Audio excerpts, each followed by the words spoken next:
రైతులను అడుగుతున్నారు, మా పరిస్థితి ఏంటిది?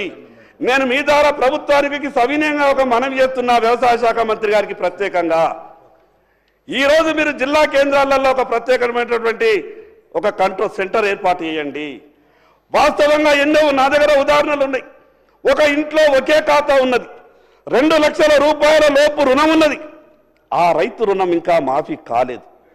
కలెక్టర్ దగ్గరికి వెళ్తే కలెక్టర్ అంటున్నాడు నా దగ్గర ఏమీ లేదు అని, వ్యవసాయ శాఖ అధికారుల దగ్గరికి వెళ్తే వ్యవసాయ శాఖ అధికారులు అంటున్నారు నా దగ్గర ఏమీ లేదని.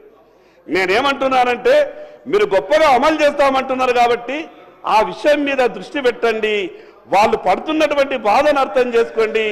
మిగతా విషయాలు ప్రభుత్వం నుంచి స్పష్టంగా జవాబు చెప్పాలని నేను ప్రయత్నం చేస్తున్నా అధ్యక్ష. నేను మిగతా విషయాల జోలికి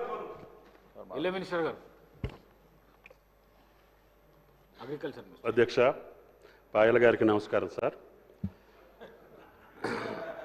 రుణమాఫీకి సంబంధించి గత స్వతంత్ర భారతంలో ఈ రోజు వరకు ఒక చిన్న రాష్ట్రం, కొత్త రాష్ట్రం ఎప్పుడు కూడా 20,000 కోట్లు ఒకే సంవత్సరం మొదటి పంట కాలంలోనే ఆర్థిక పరమైనటువంటి ఎసులుబాటు లేని రాష్ట్రంలో మళ్ళీ వాళ్ళకి ఆలస్యం చేస్తే వడ్డీ పెరిగి గత ప్రభుత్వం మాదిరిగానే మాఫీ చేసినా కూడా రైతులకు ఉపయోగం జరగదు అని ఆలోచన చేసి గతంలో అరాకొరా చేసినటువంటి రుణమాఫీ కేవలం 11,000 కోట్లు 10 సంవత్సరాల్లో చేశారు అధ్యక్ష.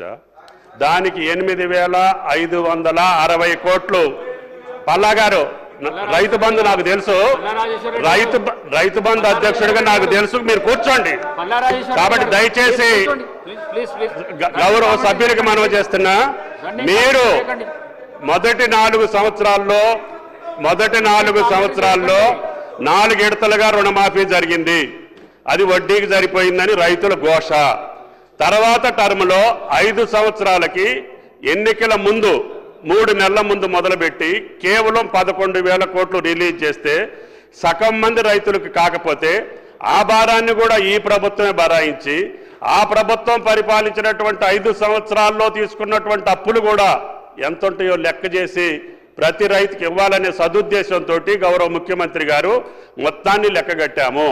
అందుట్లో పంట రుణాలు వేరు, అదేవిధంగా లాంగ్ టర్మ్ లోన్స్ వేరు, షార్ట్ టర్మ్ లోన్స్ వేరు. మేము ఇచ్చింది కుటుంబానికి ఒక 2 లక్షల రూపాయలు. ప్రభుత్వ నిర్ణయం కుటుంబానికి 2 లక్షల పరంగా మేము 20,000 కోట్లు ఈ రోజుకి రిలీజ్ చేయటం జరిగింది. పాయల్ గారికి దయచేసి చెప్పేది ఏంటంటే, భారతదేశ వ్యాప్తంగా ఒక్కసారి రుణమాఫీ జరిగింది అధ్యక్ష, అది మన్మోహన్ సింగ్ గారి యొక్క ఆధ్వర్యంలో.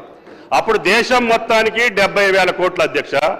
చిన్న రాష్ట్రం, కొత్త రాష్ట్రం, రైతులు ఇబ్బంది పడకూడదని మాట నిలుపుకోవటం కోసం ప్రభుత్వ నిర్ణయం 20,000 కోట్లు మొదటి పంట కాలంలో ఇచ్చామని చెప్పి గౌరవ సభ్యులకి మనవి చేస్తున్నా. రైతు భరోసాను కూడా ఈ నెలాఖరికల్లా వాళ్ళ ఖాతాలో జమ చేయటానికి 33,000 కోట్లు. గత ప్రభుత్వం ఏమున్నటువంటి రైతు భరోసాను కూడా 7,625 కోట్లు ఈ పంట కాలంలో ఇచ్చాము. ఈ రైతు భరోసాను కూడా ఈ నెలాఖరికి ఈ ఆర్థిక సంవత్సరం లోపులని ఇస్తున్నాము.